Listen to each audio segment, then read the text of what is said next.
आपके हमारे में सभा के अध्यक्ष मुख्य अतिथि जी मंच पर विराजमान शिष्य आदरणीय माताएं में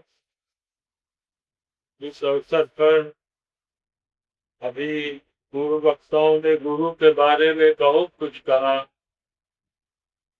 और हम लोग कोई प्रवचन देने या भाषण करने नहीं यहाँ बैठते हैं। हम ये विचार मंथन करते हैं कि हमारा जीवन कैसे सुधरे, कैसे बने, हमारा भविष्य, हमारा जो आवागमन की जो प्रक्रिया है उस कैसे हमें धीरे धीरे। और गुरु के बारे में जो कहा कि गुरु के बिना कहने से कुछ नहीं होता है। गुरु के वाणियों पर जग कर तदनुरूप आचरण व्यवहार करेंगे तभी कुछ होगा। केवल सोचने से बोलने से वह नहीं होता। कोई चीज को भी हम कितनों बड़े विद्वान हो जाए, कंठस्थ है, हमें सारे जितनी भी पुस्तकें हैं, लेकिन फिर भी वो जब तक किया नहीं जाएगा वो प्राप्त नहीं होता। और गुरु को तभी वो आनंद मिलता है जब उनके शिष्य तदनुरूप आचरण करके आगे बढ़ते हैं, को प्राप्त कर लेते हैं। और जब उनका तारीफ होता है, उनको लोग पूछते हैं, उनको लोग उपमा देते हैं, तभी वो गुरु की प्रसन्नता होती है। ना कि खाली गुरु की प्रसन्नता करने से गुरु को प्रसन्नता है। जो उनके शिष्य हैं, यदि उनके बातों को, अग्रेश्वर की वाणियों को सुने हैं, समझे हैं, जाने हैं, उस पर चले हैं, तब आप ऊंचा उठते हैं। चाहे अपने आध्यात्मिक रूप में, चाहे समाज में, चाहे राष्ट्र में, आपका नाम तभी होगा जब आप विशिष्ट होंगे अपने आप में। क्योंकि अब जैसे अभी कहा कि गुरु अंतर्यामी है, गुरु अंतर्यामी है तो है, लेकिन आप अपने आप के बारे में सब जानते हैं, आप अपने आप के अंतर्यामी स्वयं हैं। उसके बाद भी हम लोग इतना गलत सभी कृत्यों को करते रहते हैं।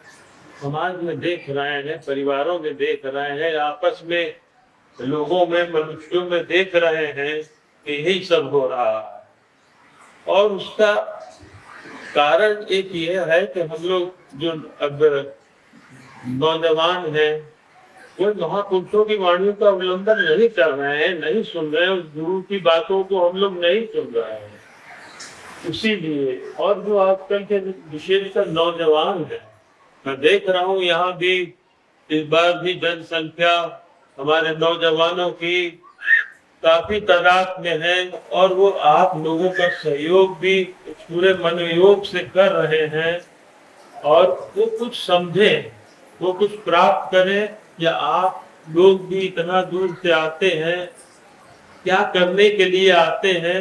यहाँ मेला भी नहीं है, मेला भी है तो कोई समझदार है, समझेगा तो वो भी अपने आप को ऊंचा उठा सकता है। तो हमें नौजवानों को खासकर समझना होगा कि उन महापुरुषों की जब तक उन वाणियों को, उन बातों को आत्मसात नहीं करेंगे, उस पर चलेंगे नहीं, नहीं तो हमारा भविष्य नहीं बन पाएगा। हम कहीं के नहीं रहेंगे, दर दर ठोकर खाते फिरेंगे। जैसे कि आज समाज में हम देख रहे हैं कि कोई भी बिगड़ खड़ा हो रहा है, कोई भी छोटी सी बात में किसी को मार दे रहा है, पीट दे रहा है, किसी की हत्या कर दे रहा है, किसी को नीचा दिखा रहा है। जैसे अपने परिवारों में भी आजकल चला हुआ है, बांट बकरा बंटवारा, एक दूसरे को नीचा दिखाते उसका सब कुछ छीन लेने पर आमादा। ये सब क्या हो रहा है? ये सब तो नहीं सिखाते हैं गुरुजन कि आप ऐसा करिए। तो ऐसी बातें आपके जो प्रिय हैं उन्हीं से आप लोग हम दुश्मनी कर बैठे हैं उन लोग। और वो भी, उनमें भी दुर्बुद्धिता नहीं है। दुर्बुद्धि उत्पन्न होगी तो ऐसे जो बुद्धिहीन है, ज्ञानहीन है, और जो ऐसे ही है, उनका संग साथ भी हमें ले डूबता है। चाहे कितनों अच्छे हम हो, हमको ज्ञान हो, यदि उनका ऐसे लोगों का, कुसंगति वालों का संग करेंगे तो वह भी हमारा चला जाता है। किसी की बुराई करते हैं तो 1/6 का वो पाप के भागी हम भी होते हैं। ये सब बताई जा चुकी है, बातें हमेशा होती हैं। आप लोग आते हैं और व्यर्थ अपना जीवन व्यर्थ करने के तुले हुए। देख रहे नौजवान भी आजकल कैसा पहनावा बनावट करके घूमते हैं और बिगड़ खड़े होते हैं। एक मतलब किसी पे दादागिरी दिखा रहे हैं, वो अपने आप को बड़प्पन समझते हैं। ये तो हमारे देश में ऐसा था नहीं। बंधु, देश में हमारे महात्मा साधु सज्जन लोग हर गांव के सिवान पर सब जगह रहा करते थे। उनके पास लोग जाते थे, उनका सम्मान आदर होता था, तो वह ज्ञान उनको प्राप्त होता था और उस पर वो चलते थे। बहुत ही अच्छा। तो जो नहीं चलते थे, जो उस तरह के थे, वो बहुत विप्लव पैदा करते थे।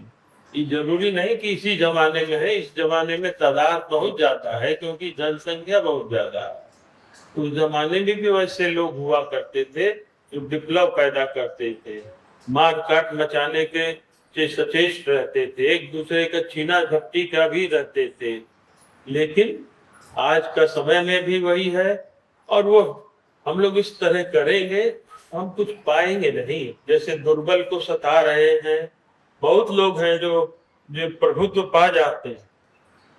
बहुत से लोग हैं जो देखते हैं कि हमसे कमजोर है, चाहे हमारा भाई है, हमारा बंधु है, चाहे अनजान है, हम उसका जमीन हड़प लें, हम उसका सब कुछ हड़प लें और हड़प के अपने पास रखें, जिससे अपने कर्म फोड़ लें।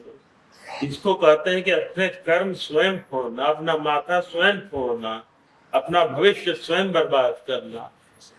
तो जैसे कहा भी गया है कि दुर्बल को न सताइए, जाकी मोटी आ, हुए चाम के श्वास से लौह भस्म हो जा। तो हुए चाम से उसकी जो हवा होती है उससे वो लौह भी भस्म हो जाता है, पिघल जाता है।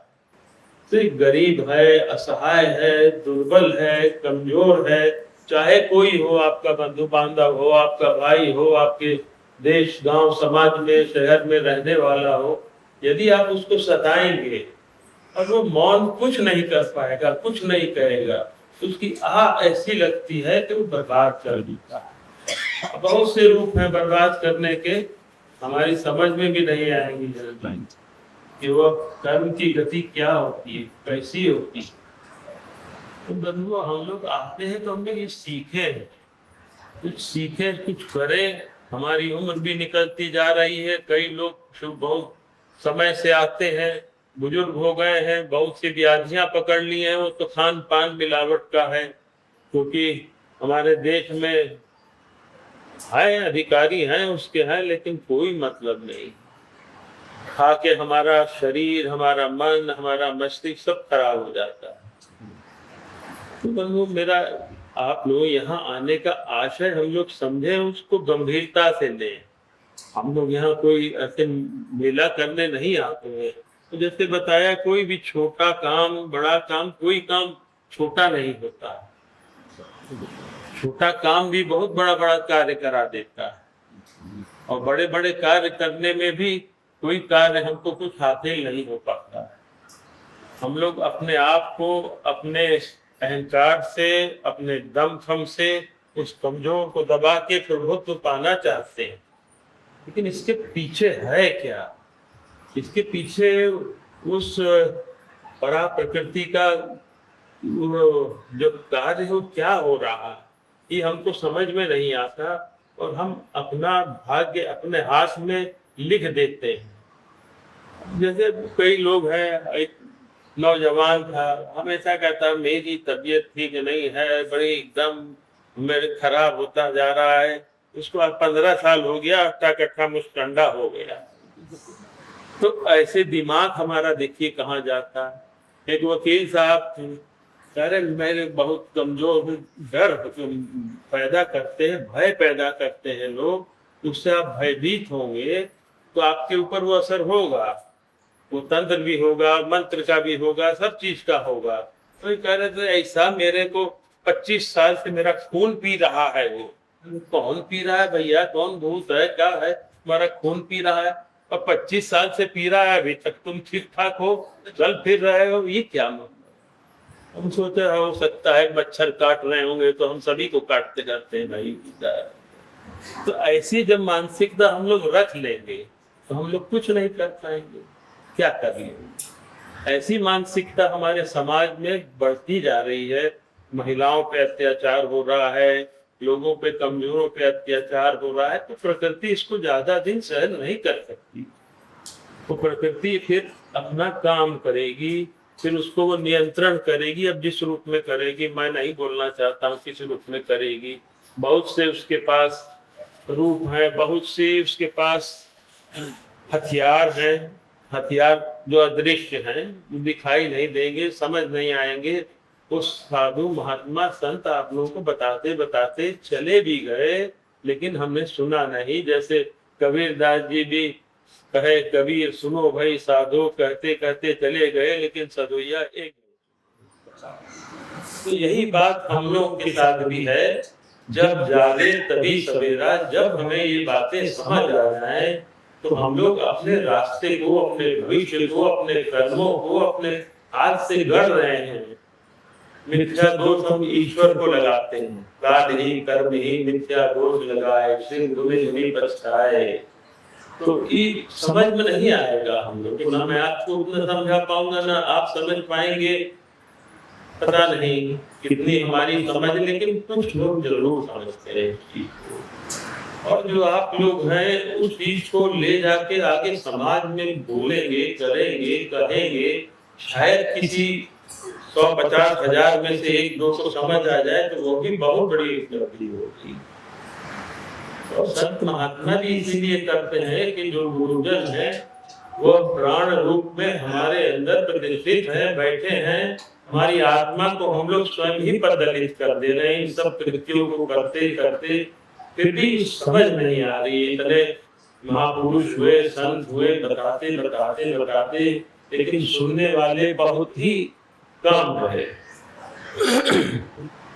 मुझे भी नहीं समझ आ रहा है कि किस तरह की इनको समझाएं, या आप लोग समझे, किस तरह समझेंगे। हाँ, एक कथानक है, देखिए तो आपके समझ रखता हूँ, अगर समझ आता है इनको तो समझे। बहुत पहले एक बौद्ध भिक्षुक हुआ करते थे, नाम वो अपने टहलते गंगा किनारे टहल रहे थे। टहलते टहलते टहलते जब वो गए तो उनके रास्ते में देखा, उन्होंने एक गरीब मछुआरे की पत्नी अपने बच्चे को गोद में लिए हाड़िया में मछली पकाकर उसको अपने भी खा रही है, उसको भी खिला रही है।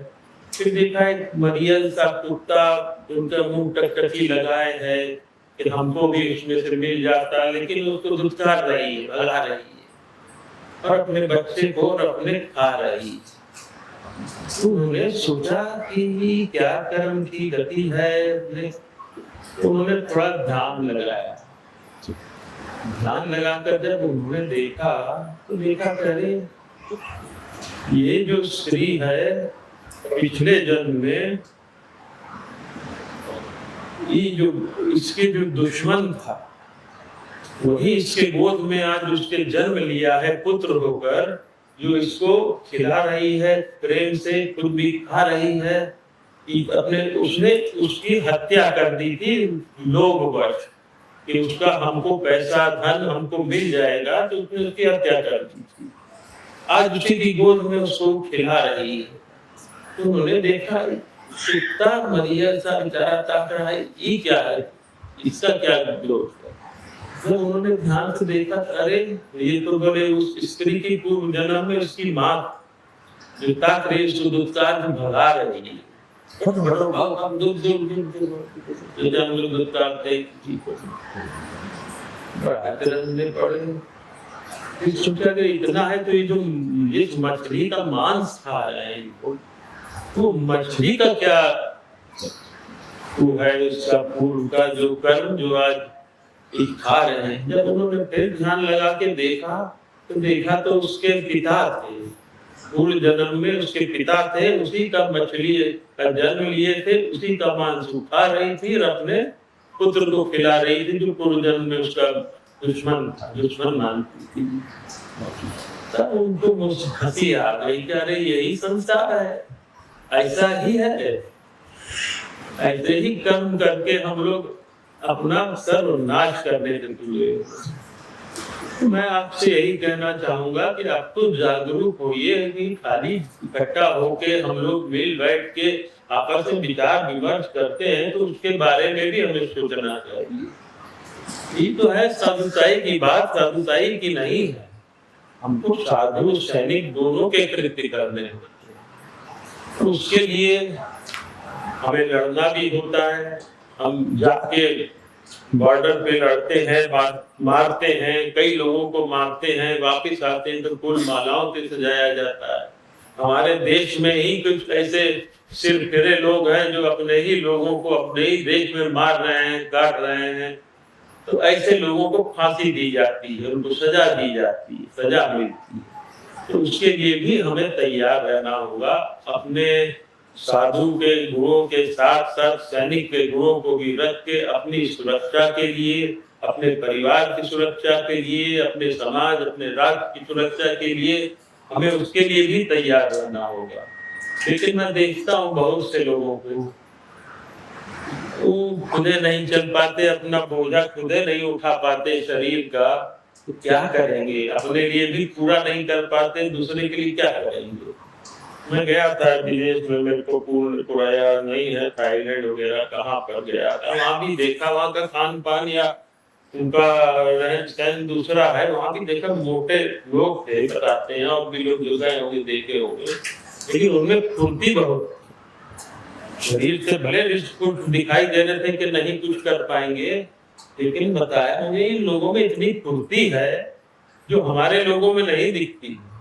यहाँ तो अपना बोझा ढोना अपने शरीर का मुश्किल, कोई खेल देगा इसे करके ढोला के गिर पड़ेंगे। तो क्या अपनी रक्षा करेगा, क्या परिवार की करेंगे, क्या समाज करेंगे, क्या राष्ट्र की करेंगे? उसके लिए हमें अपने शरीर, अपने खान पान, रहन सहन पर भी ध्यान देना होगा। जो चीज मिली बाजार की खा ली, ये सब तो पैसा कमा रहा है, इतना कर्म फोड़ रहा है, और हमारा भी आप खा के हम लोग उनका फोड़ रहे हैं। जैसे कि और ऐसे लोगों की बातों को सुनकर, जिनके पास कोई ज्ञान नहीं है, कोई उनके पास बुद्धि नहीं है, कोई विवेक नहीं है, ऐसे लोगों की बातें सुन के हम अपना भी विचार खराब कर रहे हैं, अपना भी कर्म फोड़ रहे हैं। तो ये सब क्या हो रहा है? इसीलिए यहाँ आके खाली भाषण नहीं होता, प्रवचन नहीं होता, विचार विमर्श होता है कि भाई आप लोग जागिए, तो हम लोग जागेंगे कब? तो हमारे हाथ में कुछ रह नहीं जाएगा। तो हमें अपना भविष्य बनाना है, तो हमें समय काल, देश काल, परिस्थिति के हिसाब से रहना होगा, करना होगा, सोचना होगा, तद्रूप आचरण करना होगा। तो और अधिक मैं इस अवसर पर कहना भी नहीं चाहूंगा। बहुत से लोगों ने बहुत अच्छी अच्छी बातें भी की हैं, बताई भी हैं, महापुरुषों की वाणियां भी हैं, गुरेश्वर के वचन भी हैं, हमारे विपद भी हैं। उस तरह पे आप विचार करिए, चलिए, सोचिए, मनन करिए, उस पर चलने का अवश्य प्रयत्न करें। थोड़ा ही समय निकालें अपने आप के लिए। अपने आप पर तभी दया होगी जब अपने आप के लिए आप अपने लिए भी समय निकालेंगे। आपके दोष को और गुण को उनको ही बताए नहीं तो अपने तो जानते ही। और जिसे हम ईश्वर कहते हैं सर्वत्र है, चाहे वो भी जानता होगा, पता नहीं सबके दिमाग में ही है कि नहीं, क्यों देख रहा है कि नहीं देख रहा है। आप स्वयं देख रहे हैं, आपकी आत्मा देख रही है, चारों दिशाएं देख रही हैं, उस ईश्वर के दूत देख रहे हैं। ईश्वर स्वयं तो सब जगह हम मानते हैं कि उपस्थित है, लेकिन हम नहीं मानते हैं। मुंह से कहते हैं कि हाँ ईश्वर सब जगह, बोल दिए, हो गया। जो हम कृत्य कर रहे हैं वो कौन देख रहा है? हम तो देख ही रहे हैं, लेकिन हम तो अपने आप को गर्त में डालने के लिए तत्पर, हम तो अपने आप को गर्त में डाल ही दो। तो बंधु ऐसा कार्य न करें, ऐसे कर्म न करें, ऐसे विचार न रखें, ऐसे विचार वालों को संग साथ न करें जिससे हमारी हानि हो, हमारा भविष्य व्यर्थ में चला जाए। और खासकर नौजवानों को मैं यही पुनः कहना चाहूंगा कि आप लोग भी नौजवान हैं, नौजवानी में बहुत कुछ उमंग उठती है, उस पर भी विचार करिए, सोचिए, महापुरुषों की और गौरवेश्वरों की किताब का चिंतन करिए, मनन करिए, इसको पढ़िए, तो हो सकता है सब कुछ सुरक्षित रहे, सब जगह शांति नहीं भी है तो हमें तो है, क्योंकि हमने उसका अध्ययन किया है, अनुसरण किया है, तदनुरूप आचरण कर रहे हैं, उसको हम अभ्यास कर रहे हैं, तो हमें तो शांति है, ये है। इसीलिए कहते हैं कि अवरों को मुक्ति नहीं मिलती, उनको आवश्यकता ही नहीं है, वो तो खुदे मुक्त भाव में रहते हैं। मुक्ति के अनुसार अभी उनको आवश्यकता पड़ती है जो बंधा हुआ। जैसे कहा गया है कि जीव जो शिव है, अगर पाश में बंधा है तो बंधा है, मुक्त है, पाश मुक्त है तो सदा शिव है, पाश बंधे बंधा है तो मनुष्य है, या मनुष्य इस तरीके हम जो जीव हैं, जैसे पेड़ वगैरह पौधे वगैरह, इनमें भी जीव है, प्राण नहीं है लेकिन जीव है। हम लोग भी काटते हैं तो अच्छा नहीं लगता है, बहुत लोग काट पीट के, गवर्नमेंट भी कटवा रही है, सब काट पीट के फेंक दो, उसका असर हमारे पर्यावरण पे भी पड़ रहा है, सब पे पड़ा, लेकिन कोई मतलब नहीं, किसी को कोई मतलब नहीं। अपना सुरक्षा, अपना रक्षा कोई नहीं करेगा, आप स्वयं कर सकते हैं अपनी रक्षा, अपनी सुरक्षा और अपना उत्थान स्वयं कर सकते हैं। बस इतना ही आप लोगों से मैं कहूंगा कि आप जरूर चिंतन करें, मनन करें और उसको आत्मसात करें। इसी के साथ आप में बैठे उस अध्यात्म को प्रणाम करता हूँ, सुविधा लेता हूँ। आइए प्रार्थना करके समाप्त करेंगे। स्वात्मा राम, आत्मा राम, आत्मा राम, आत्मा राम,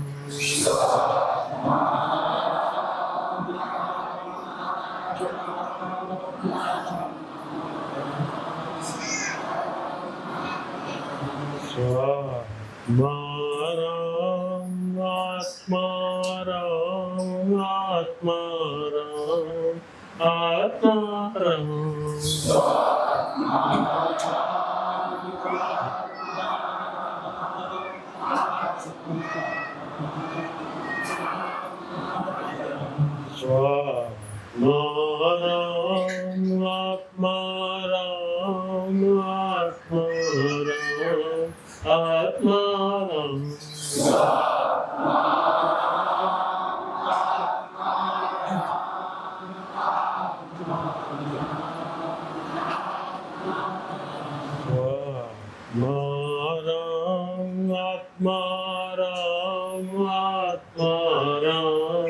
आत्मा राम,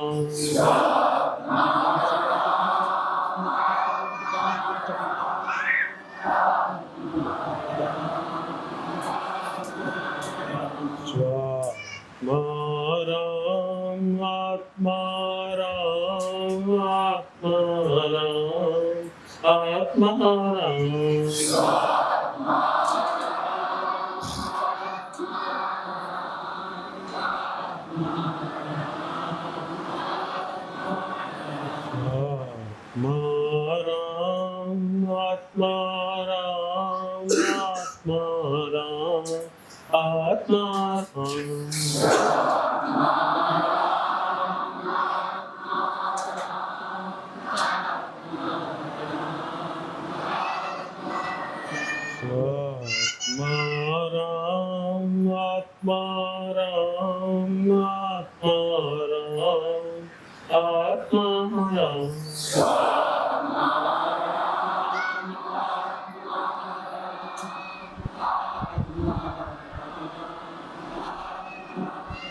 हर हर